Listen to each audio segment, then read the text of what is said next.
বুনিয়াবিদি একজন পাকিস্তানি আর্টিস্ট, যিনি মূলত ভিডিও আর্ট, ফটোগ্রাফি, তাছাড়া পারফরমেন্স আর্ট নিয়েও কাজ করে থাকেন।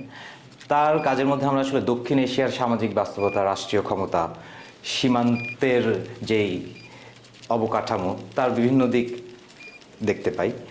তার কাজগুলো সরাসরি প্রতিবাদী না, তবে তার কাজগুলো আসলে যে রাজনৈতিক কাঠামো বা ক্ষমতার ব্যবহার, সেগুলোকে প্রশ্ন করে।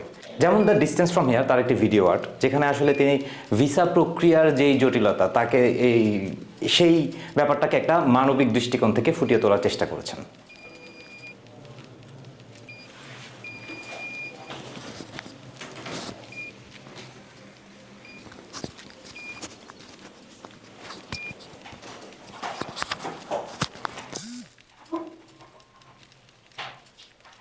বুনিয়াবিদের দ্য ডিস্টেন্স ফ্রম হেয়ার কাজটির সবচেয়ে গুরুত্বপূর্ণ দিক হলো অপেক্ষা। আমরা দেখি ভিসা সেন্টারে লোকজন লাইনে দাঁড়িয়ে আছে, তারা ওয়েটিং রুমে বসে আছে। এটা কোনো বড় কোনো ঘটনা না, তবে এই ছোট ছোট জিনিসগুলোর মাধ্যমে বুনিয়াবিদি আসলে তাদের ভেতরকার যে মানসিক চাপ, যে যে টেনশনে তারা বসে আছে, দাঁড়িয়ে আছে, সেই জেস্চার, তাদের পশ্চারগুলো হচ্ছে আমরা তার ভিডিও আর্টের মাধ্যমে দেখি। কেউ আসলে দৌড়াচ্ছে না, কেউ হাঁটছে না, সবাই একটা লাইনে দাঁড়িয়ে আছে অথবা চুপচাপ বসে আছে। এই চুপচাপ বসে থাকার এই সাধারণ দৃশ্যতেই আসলে আমরা তাদের গভীর এক ধরনের মানসিক চাপ আমরা লক্ষ্য করি। এবং এই দাঁড়িয়ে থাকা মূলত শুধুমাত্র একটা কাগজের অপেক্ষার জন্য না, সেটা তাদের একটা স্বপ্ন, একটা আকাঙ্ক্ষা, একটা আশা, সব কিছু নিয়েই তারা লাইনে দাঁড়িয়ে আছে। বুনিয়াবিদি মূলত এই জিনিসগুলোই আমাদের দেখাতে চেয়েছেন তার ভিডিও আর্টে, যে মানুষ আসলে অপেক্ষমান থাকা অবস্থায় তাদের আসলে দেখতে কেমন লাগে, বা তাদের জেস্চার কেমন হয়, তাদের হাত কিভাবে নড়ে, তাদের পা কিভাবে নড়ে।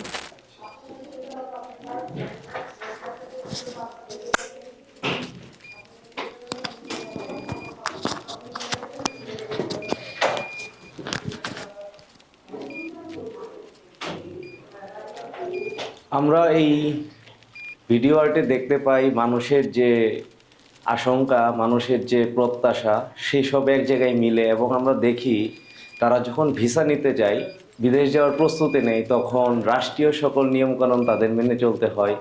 তারা ভিসা নিতে আসে বিদেশে যাওয়ার স্বপ্ন নিয়ে, আরও একটু উন্নত ভবিষ্যতের আশায়। এখানে মানুষ বেশ বিধিবদ্ধ নিয়মের ভেতর দিয়ে তারপর আসে। আমরা এখানে যে নিয়ম নীতিগুলো দেখতে পাই, যেমন এখানে সবাইকে একটা চেক করে নিরাপত্তার ভেতর দিয়ে আসতে হয়। ওভারঅল যেখানে ভিসা দেওয়া হয়, তার যে স্ট্রাকচার, অবকাঠামো, সেটা অনেক বেশি হচ্ছে রাষ্ট্র তার নাগরিককে নিয়ম পালনে বাধ্য করে। নিয়ম এখানে খুবই একটা ম্যান্ডেটরি ফ্যাক্টর। এবং একই সাথে তার মনে এক ধরনের আশঙ্কা থাকে যে সে বিদেশ যাবে, নিয়ম মানতে হবে। এখানে মানুষ বিদেশ যাওয়ার আশঙ্কাটাকেই শুধু যে সঙ্গে করে নিয়ে আসে তা না, তার যে যাপিত জীবন, সেটাও বদলানোর এক ধরনের আশঙ্কা থাকে। পুরো ভিডিও চিত্রতে আমরা দেখি যে মানুষ একদম সিরিয়ালি দাঁড়িয়ে আছে, সবার এক্সপ্রেশন দেখা যাচ্ছে। এটাই মোটা দাগে হচ্ছে যে এই চিত্রের একটা গুরুত্বপূর্ণ দিক।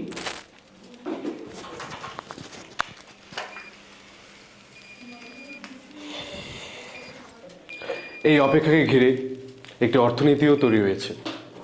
ফর্ম ফিল আপ, ফটোকপি দোকান, ছবি তোলা ইত্যাদি অনেক রকমের জিনিস রয়েছে। মানে ভিসা প্রক্রিয়া শুধু একটি ব্যক্তিগত জিনিস নয়, এটি সামাজিক বাস্তবতাও।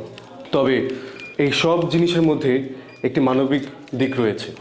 আমরা সবাই স্বপ্ন দেখি যে আমরা ওইদিকে যাব, আমরা পড়াশোনা করব, আমরা আমাদের পরিবারের সাথে দেখা করব, কাজকর্ম করব, অনেক রকমের জিনিসপত্র করব। তাই এই হোল ভিডিওটি হচ্ছে তাদেরকে শ্রদ্ধা করার জন্য। আর শেষমেশ আমি একটি প্রশ্ন করে শেষ করতে চাই, সেটি হচ্ছে, আমি কি আসলে ভিসা পাবো? আমার যাত্রা কি আসলেই শুরু হবে?